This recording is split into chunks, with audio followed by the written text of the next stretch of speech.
Картоп ештеңе салған жоқпыз. Жай осылай қуырдақ қылып істедік. Шектің ішіндегі майының бәрі кетіп қалды. Мінекей осылай сорпасымен майы сорпасы. Бауыр деген үлпілдеп тұр. Манағы торсиып тұрған майдың бәрі мынау қуырдаққа қуырылып кеткен, мінекей майының бәрі кеткен. Мынау қойдың бауыры жүп-жұмсақ, тәп-тәтті. Сүт татып тұр. Нәзік болады әдемі. Жылқынікі кішкене қатты болады, сиырдікі әдемі болады. Сосын қойдың бауыры жақсы болады, әдемі, дәмді болады өте. Бүгін біз қуырдақ жасаймыз. Қуырдаққа ет, жүрек, бауыр, сосын көкөністерді қосамыз. Әуелі етін турап алайық.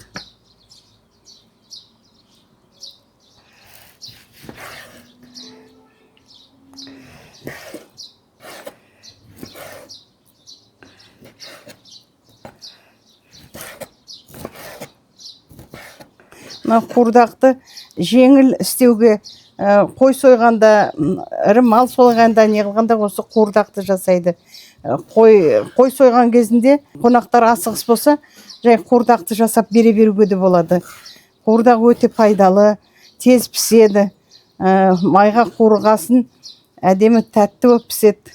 Көбісі еттен гөрі сол қуырдақты тезірек дайындап, қуырдақ жеп кеткілер келеді, мысалы асыққан адамдар. Етті жасайды ғой енді, ет бірінші ғой енді, осы қуырдақты көбісіне осы қуырдақ жасай қояды. Қазірде қой сойса, мысалы шек қарнынан да қуырдақ жасауға болады. Любой еттерін алып жасай беруге болады. Қуырдақ деген өте жақсы, қазақтың керемет тағамы.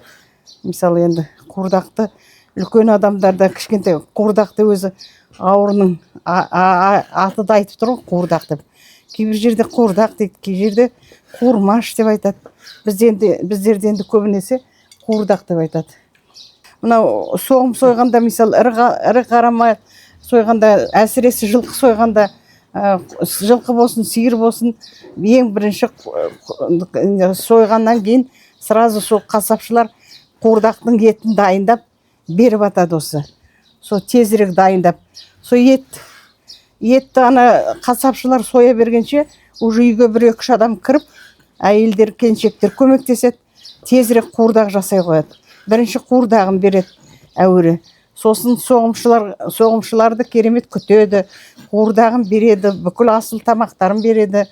Содан кейін енді кешке қонағасы береді. Мысалы, ауылда ол енді қалада бері қоймайды шығар. Ауылда баяғыда жүргенде бірінші соғым сойған кезде ең бірінші қуырдағын береміз. Сосын кешке қаратақ соғымшылар болсын, көршілерің болсын қосып, кешке ас істейміз, кешке ет асамыз. Енді содан кейін кішкене бертін келе енді ерте кездерде ол закон болды, енді кәдімгі заңы. Қуырдақ істейді, кешке ет береді. Қуырдақтан кейін сол етті жейді. Жейді ғой, ол кезде бір табақ етті бір адам жеп қояды. Бір қойдың етін бір адам жеп қояды дейді. Ол кезде асты керемет жейді. Қазіргі жастар онша жей қоймайды. Енді қуырдақсыз осы қуырдақ етсіз енді білмей қалай біле алатын. Міне етімізді турап алдық. Майлысы бар, несі бар. Енді осыған жүректі де ет пен жүректі бірге қосуға болады. Міне енді мына қойдың жүрегі. Енді осыған қойып қосуға болады. Бұл да ет, жүрек. Етпен бірге пісіре береді. Ал бауырды енді бөлек пісіне қыламыз. Мына қойдың жүрегі дәмі шықсын әдемі. Өте дәмді болады.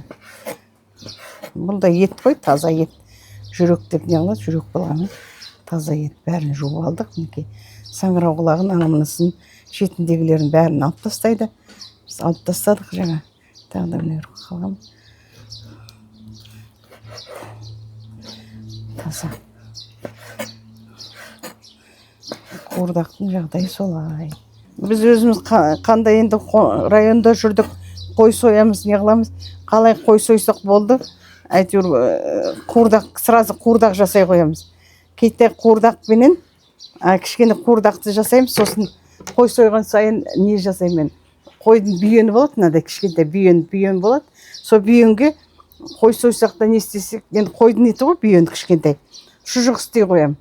Сол шұжықты енді жазды күні шұжықты онша көп істемейді ғой енді. Сол кішкентай бүйенге постоянно шешем солай кеттай бүйенге не істей қоятын. Содан не қылғам? Шұжық. Сол кішкентай қой сойсақ та бүйеннен сол шұжық істей қоямын. Жазда енді шұжық істемейді, қойдан шұжық істемейді вообще ешкімде. Білмеймін, әйтеуір менің шешем солай істейді. Соны шешемнен көрген, мен сол бүйенге кішкентай шұжық істей қоямын. Мынау жаңа жүрек. Жүректі де етпен қосуға болады мінекей. А бауырын бөлек тураймыз. Сұйық май құямыз. Сосын тоң май саламыз мінекей. Майымыз ерді. Енді етін салайық. Пішсін.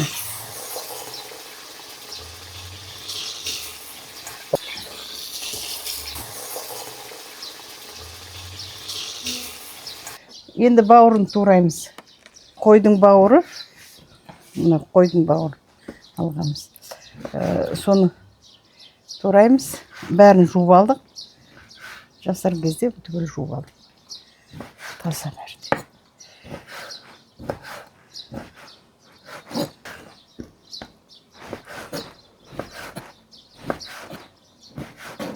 Мына қуырдақтың, біз енді жай қуырдақ қой біз істеп атқанымыз.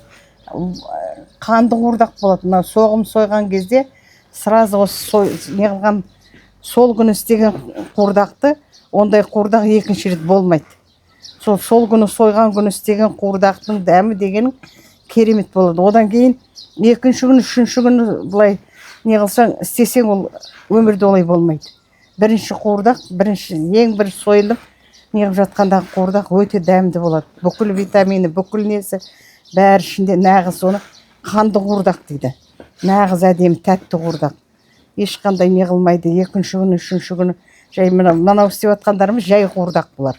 Жай әшейін қуырдақ деп жасап жатқан. Ал ең бірінші сойып қой болсын, жылқы болсын, сиыр болсын, ең бірінші қуырдақты қанды қуырдақ дейді. Керемет дәмі, бүкіл несі бәрі ішінде тұрады. Ол дегенің ондай дәм екінші болмайды. Қуырдақтың да сол қуырдағы болады. Өте дәмді, керемет болады. Сосын ол қуырдақты сақтай беруге де болады. Мысалы, кейбіреулер балалары, студент балалар болады, ана не балалар болады. Сол қыстыгүні шешелері қатырып қояды. Кәдімгі тоңмаймен жасағаннан кейін қуырдаққа тоңмай салады. Қазір тоңмай салмайды. Тоңмайды қазір пайдаланбайды совсем. Тоңмай салса, ойбай, тоңмай салды деп балалардың өзі жоламайды. Тоңмай салу керек. Тоңмай салған кезде ол сразу кәдімгі қуырдақ түгел тас болып қатып қалады. Сақтауға да жақсы болады. Сосын балалар келсе, студент балалар келсе, мысалы, кейбір қыздары, ұлдары, мысалы, қалада тұрады, сол неғылған кезде жаңағы қуырдақты бергенде, сол жаңағы свежий қуырдақ сияқты дәмі бәрі сол қалпында тұрады. Ал артынан бұландай осылай шикідей істеген олай болмайды никогда. Ол қуырдақтың да несі көп өзі. Мына қуырдақ жасағаннан кейін қуырдаққа етін салады, өкпе, бауырын, жүрегін бәрін салады. Қазір салдыртпайды, жүрек салмайды, нелерді өкпенде қазір алдыртпайды. Бұрын баяғыда қуырдақ жасағанда өкпесін, бауырын, жүрегін бәрін салып, оның ішінде нені салады? Талақ дейді. Талақ деген көк бауыр. Ол көк бауырды обязательно қуырдаққа салу керек. Қазір салмайды да, алмайды да көк бауырды. Көк бауыр деген селезенка ғой. Орысша айтқанда селезенка, қазақша айтқанда көк бауыр дейді. Сол көк бауырды салу үшін оны салатыны көк бауыр салған кезде қуырдақ деген қой болып кәдімгі. Кейбір нелер ұн салып атады ғой, ұн салып атады қой болу үшін. Сол сияқты қой болады. Ол талақты обязательно салу керек. Вообще қазір салдыртпайды да, алмайды да, талақты неғып тастайды. Өкпенді алмайды, мысалы қазір. Өкпенді кесіп неғып жүреді. Өкпенді баяғыда өкпесіз жасамайды. Қуырдақ өз әр нәрсенің несі бар ғой, мысалы, сол сияқты қуырдақтың өзінің составы. Ішіне сал. Аш емес па? Жоқ, аш емес, кәдімгі мына бауыр ғой ол да. Осындай бауыр. Біздің сәкон керемет, біздің балалар таласатын, сәкон керемет жейді. талақты таласып жейді біздің үйде. Әкөнде жейді, әкөнде жейді балалардың бәрі. Оны пісіртпейді, салмайды. Нағыз сол витамині бүкілі сол көкбауырдың ішінде. Көкбауыр салсаң, қуырдағың қоп қойып, ана маймен қоп қойып болғанда, прям енді керемет тәтті болады. Алдыртпайды қазір, алмайды, салмайды. Көкбауырды салмайды, өкпенді алмайды мысалы. Бауырымызды турап алдық. Бұл бауырды ең аяғында бәрі болып не қылған кезде сол кезде ғана саламыз. Сиырдың тоқшегі мінеки маймен ішіменен мінеки әдемі. Ана неге қуырдаққа салайық деп бір сағаттай пісіріп алдық, 1-2 сағаттай пісіріп алдық. Мінеки ішінің майы керемет.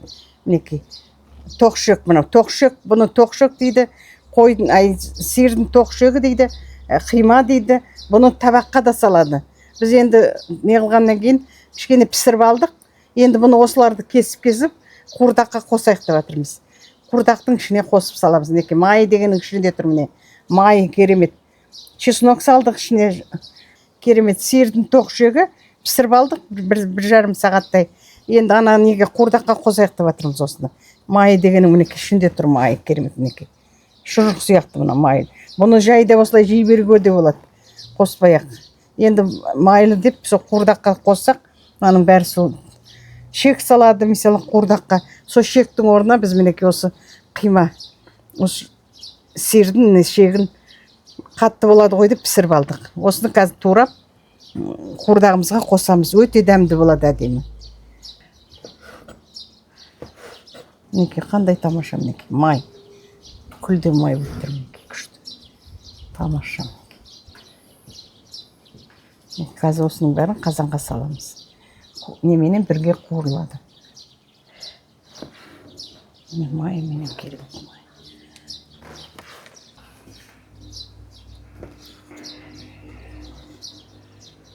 Ішіндегі не, май ма? Май, мынаның бәрі ішінде май. Без емес пе? Жоқ, без емес. Май. Aa. Сиырдың тоқшегі өте кәдімгі жылқының қазысы сияқты болып есептеледі. Мысалы, жылқыда қазы болса, бұл да жылқының қазы. Семіз керемет мінеки. Қандай тамаша керемет. Бұны табаққа салады. Бұл енді сиырдың бұл несін, тоқшегін. Тоқшек деп, жай тоқшек дейді, бұл қима деп айтады бұны.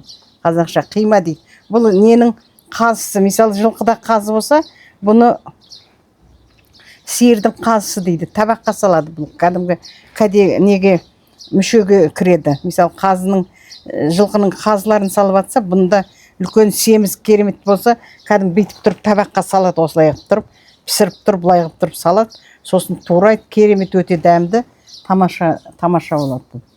Қима. Майы керемет неке. Қарашы неке. Қандай майлы керемет. Сол кәдімгі бұл да бір мысалы нелерді етті мүшелеп салып атса, қимасында соның бір мүшеге жарайды бұл.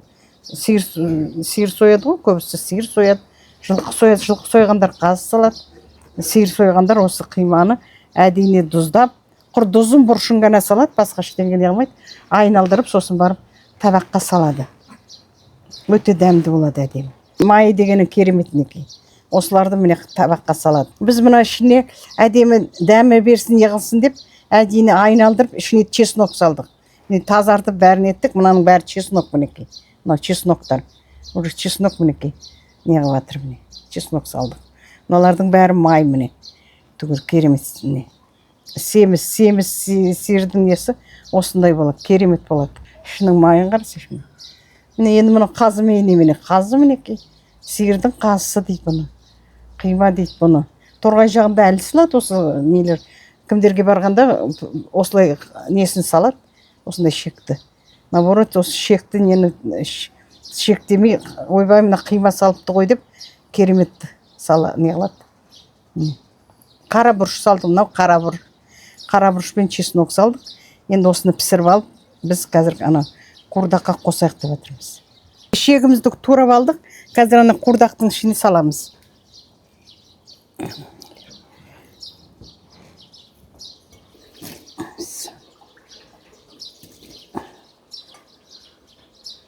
Шекте жүр.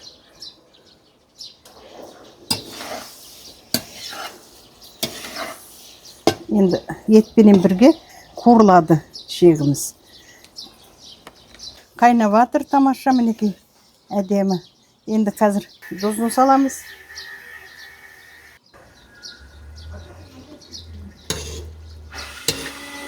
Қара бұршын саламыз. Пияздың саламыз.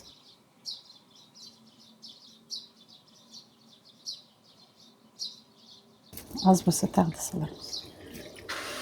Енді бауырын саламыз. Нағыз қуырдақ бауыр салғаннан кейін нағыз қуырдақ болады. Мінекей соңғы бауырын салдық.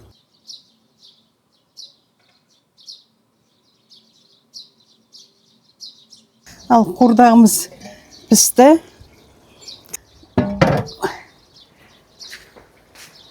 Бауырды көп пісірмейік. Шамалы. 10-15 минутта пісіп, нағыз қуырдақ болды тамаша. Картоп ештеңе салған жоқпыз. Жай осылай қуырдақ қып істедік. Бауырмен.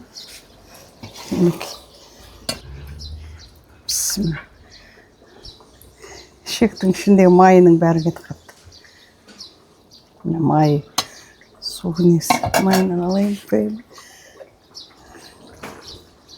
Мінекей осылай. Сорпасы мен майы сорпасы. Біз құйып жүреміз.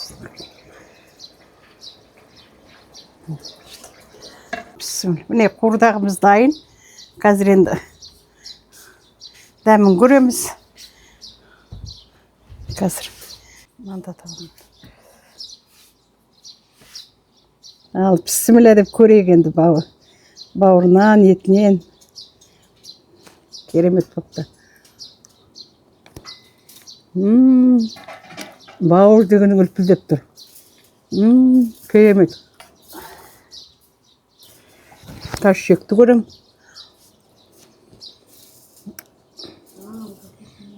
Керемет. Манаға айдық торсып тұрған майымыз. Түгел май ішіне түгел кетіп қапты. Қуырылған әдем оп тұрып. Кәрі дәмін көрейік.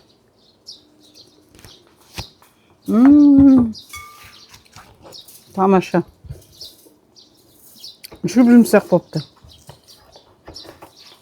Дұзы да бәрі де керемет тамаша. Нағыз қуырдақ бопты. Ауылдағы неғып атқан істеген қуырдағымыз сияқты енді ондай болмағанмен тамаша бопты, әдемі бопты. Жүмсақ. Еті бәрі жүмсақ боп пісті. Неке тамаша. Осылай базардан ет алып осылай өздеріңіз осылай қуырдақ істеп жеңіздер. Керемет қанды қуырдақ болмағанмен әдемі қуырдақ бопты. Шегі деген жүмсақ. Шегінің ішінде мана көрсеттің ғой майы түгел. Түк майының бәрі мынандай болып кетті. Мана әйдік торсып тұрған қималарды қара мінекей. Бәрі майы қуырылған кезде майы шыққан мінекей. Керемет. Ішіне чеснок та салғанбыз. Сарымсақ. Бәрі қуырылып тамаша бопты мінекей. Керемет. Бұны жеу керек. Айтып не қыла алмайсың. Манағы торсып тұрған майдың бәрі мынау қуырдаққа қуырылып кеткен мінекей. Майының бәрі кеткен. Құр несі шегі ғана қалыпты. Шамалы майы бар. Мана торсып тұрған мынандай шұжық сияқты болып тұрған. Түгел ішінің майының бәрі мінекей. Майы түгел кеткен. Бәрінің майы кетіп қапты. Манағы майлардың біреуі де жоқ. Ішінің бәрі майы кеткен. Несі үлпілдеп тұрып пісіпті. Жаңа қойдың несі, қойдың негізі қойдың несі тәтті болады. Қойдың бауыры. Мынау қойдың бауыры жүмсақ, тәп-тәтті. Сүт татып тұр. Мынау қозылар сүт несіне уызына жармайды дейді ғой. Егерде несін сүтін, уыз сүтін ембесе жармаған болады. Бұл енді уыз сүтін мол болған ғой. Сүт татып тұр дейді. Тәп-тәтті сүттің дәмі шығатынаған бауырға. Сол сүт татып тұр. Бауыры әдемі, өте жақсы. Қойдың бауыры вообще жақсы болады өзі. Солай. Нежный, иә. Нәзік болады әдемі. Жылғыныкі кішкене қатты болады, сиырдікі әдемі болады. Сосын қойдың бауыры жақсы болады, әдемі, дәмді болады өте. Міне манағы май жоқ. Май жоқ, шегі қалған. жеймен де осы шекті. Тамаша. Жұп-жұмсақ. Шекті енді жұмсақ болсын деп әуелеп пісірдік, жаңа айттық қой. Сосын барып мына қуырдақтың ішіне салдық. Бәрін еған әдемі болған. Өте жақсы болған. Міне шектің манағы майлардың бәрі мына қуырдақтың ішіне кеткен міне. Шек болып қапты мінекей. Керемет мана әйдік ішінің майы керемет болып еді. Соның бәрі мына неге сорпасына, несіне кеткен, майына кеткен. Өте дәмді болған. Қуырдақ жегіміз келіп сағынып, кішкене қуырдақ жегіміз келіп, сол базарда мына свежий еттің бәрін сатып алдық. Шекті алып, бөлек пісірдік ол шектің бәрін. Жүрегін, несін бәрін сатып алдық. Кішкене қуырдақ істеп жегіміз келіп. Өте жақсы болып шықты. Біздің каналды қараңыздар. Қарағандарыңызға рахмет. Бақытты болыңдар. Мына біздің каналды қарап, осындай тағамдарды істеп, не қылсаңыздар, бізде қуанамыз. Біздің каналға жазылыңыздар, лайк басыңыздар. Біз риза боламыз. Рахмет, қарағандарыңызға рахмет. Қарап, комментарий жазыңыздар, лайк қойыңыздар. Өте қуанышты боламыз. Рахмет қарағандарыңызға.